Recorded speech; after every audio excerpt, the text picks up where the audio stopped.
This is not going to be just another V2 patch notes video. Everybody always releases those. You can find it anywhere else on YouTube. I just want to talk about some private testing that we did in my clan, what we discovered, and the things that interest me that could potentially change up the meta in this patch. If you are looking for a full patch notes video, I recommend subscribing to DeadEyeKiwi. He doesn't have one out right now, but he probably will soon. He usually releases very quick videos on any new update with all of the available information, including some speculation and some things that aren't confirmed in patch notes, and he does it in a very fast and efficient manner. I highly recommend his videos.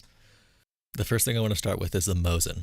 In this game right now, the SVD does 94 damage, the PKP does 97 damage, and given that the Mosin, the full-length version, has a longer barrel than a PKP, and a PKP has a longer barrel than an SVD, if we assume that that's the logic they're following, there is an interesting ability for them to go over the 100 damage threshold and make the Mosin a one-shot. Obviously, from a game design perspective, the 100 damage mark is incredibly important. A 99 damage and a 101 damage gun are very different in terms of how they actually play out. And I've been a fan of the fact that they use barrel length to kind of adjust for these things and change the difference in damage values for 308 or 54 rimmed guns. But they kind of did it in a really weird way here, because they did give the Mosin Sniper 120 base damage, making it a one-shot to the body out to around 300 meters. We were not one-shotting at 400, and we were one-shotting at 200. We didn't do extensive testing. But the oversight here is that they also gave the carbine variant the exact same damage stats. So right now, any rifleman in an insurgent squad can grab a 120 damage iron sight bolt action rifle, and even the sapper with the actual carbine version, because I think the infantry, the standard kit has the full length version, but the sapper with the carbine, exact same damage stats with a shorter barrel, making this squad's first real skill cannon outside of like the 338, which honestly was modded in, so I don't really judge OWI for the implementation of that, and also isn't as viable in CQB just due to the ADS speed, the way it handles, and the fact that you can't get an iron sight version.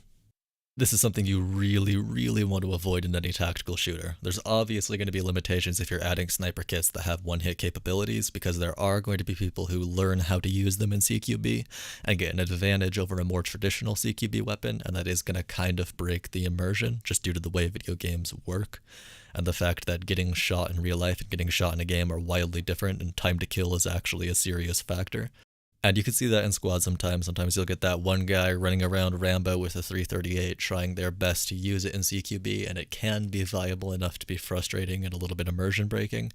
But obviously that should never be in the hands of a standard rifleman kit with no limitations in iron sights. I think that's a pretty massive oversight, and I think they should give the carbine variant of the Mosin to every single kit but the sniper, and then reduce the carbine to, say, around 92 damage, since it is a shorter barrel length than even the SVD. This would make it a very unviable weapon to use, but let's be honest, if the Mosin was a fantastic and viable weapons platform, then, you know, you'd see a lot more of them being used over AKMs or AK-74s in these kind of conflicts. And of course there are options to add optics to the carbine variant if you want to have, say, one optic rifleman who has a Mosin, so they're still getting the 2-shot to the chest, but now they have an optic for easier head taps to make it potentially more viable over an iron sight AK-74 or AKM. That is also on the table. Moving on, I wanted to take a look at the Aaa damage against helicopters. They said that it was buffed, and honestly I didn't know what to expect. I figured it could be a very marginal damage increase that doesn't do anything. My theory that I was really standing by was that it would have around the same time to kill as most traditional high caliber autocannon, so that it was at least competitive with other weapon systems, rather than being the worst system for actually shooting at helicopters with. And then my secret hopes in the back of my mind was that they would use this as an opportunity to really push damage against helicopters and make the actual dedicated Aaa platform do extreme amounts of damage.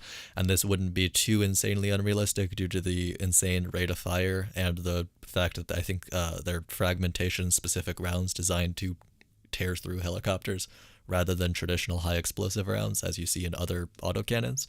I figured there was a chance for them to realistically and, I think smartly from a gameplay perspective, make the cannons actually shred the hell out of helicopters, but I wasn't really holding on to hope for that until I actually used it. Yeah, but I would figure fragmentation would hurt anyone. Oh, Damn, that's You quick. just That's dicked on nice. me. wow. It was like half my health almost in the first fucking bomb. Ooh, I like it. Hell yes. So now AA guns actually work well against aircraft, and hopefully this can represent a change in philosophy to higher time to kill across the board for most weapon systems. One other quick note, getting engined actually puts you down now. It looks kind of ridiculous. It's one of those non-physics based things where it looks like the hand of God is just stopping your helicopter from moving forward no matter how much you're pitching down. It could have been done a little bit better, I think, by just, having a separate system for collective versus actual RPMs and making your RPMs drop while still allowing you to control collective. But that's you guys know where I'm going with that. But the point is, now the engine is a viable place to aim for more than just trying to cripple a helicopter from above with another helicopter's door gunner or anything. Now if you're using small arms, you have the option of both the engine and the tail, and both will achieve the same result, rather than being forced to go for the tail. Moving on to the 40mm Warrior. Obviously this thing is a beast, obviously it shakes up the meta quite a bit. I got a little bit of flack for predictions that I made in my previous video about British armor and what was coming and how I thought it was going to work, because a lot of people were saying that I was essentially overestimating ATGMs. I essentially predicted that I still think the BMP-2 would have the advantage, but that might change out to range, and that is pretty much exactly what we found in testing. If you are within 300 meters, the time to kill is either dead even at around 300, or slightly in the favor of the BMP-2 if they know how to get a good ATGM to autocannon combo, and then beyond 300 meters, the time to kill advantage belongs to the Warrior 40mm.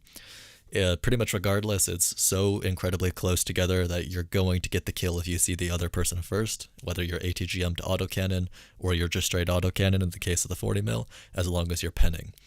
Interestingly, we tried the new 30mm AP CR ammunition for the Russians, and we did some testing with the damage. The damage is completely identical to the previous round, as we generally thought, but with more pen.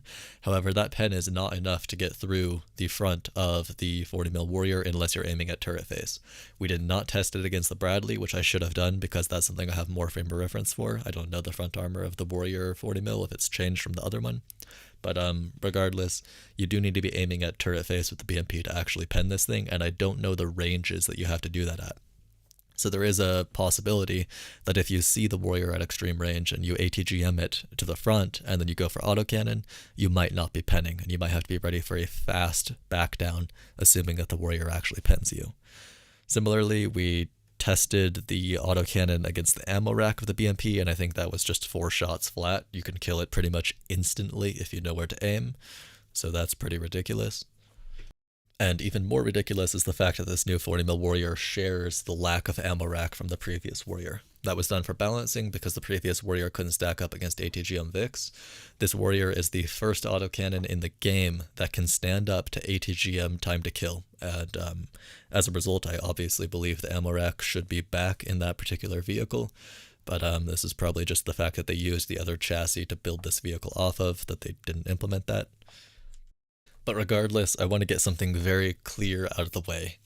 I like this addition to the game. It is going to be incredibly overpowered against other autocannon vehicles.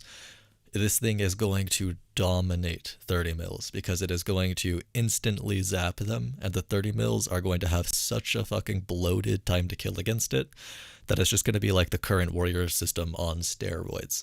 Right now you can kill Warriors if you know where to aim because you have to lock their turret in place in order to get around them to get to penning zones. That might change with the new AP ammunition, but regardless, your time to kill is absolute trash compared to a standard Warrior. And compared to this thing, I think compared is the wrong word. They cannot be compared. They are night and day difference. And consequently, because of both the ridiculous damage when compared to autocannons in general, and the fact that this is easier to use than other IFVs where you have to get those ATGM to autocannon combos that can be stressful and require more experience, when it comes to just your average, unskilled pub gameplay, this thing is not just going to dominate APCs more than other IFVs dominate APCs, it's going to dominate other IFVs, and it has a time to kill advantage against tanks as well, which I'll get into in a second. So I just want to say right now, as I predicted in the previous video, I'm standing by it.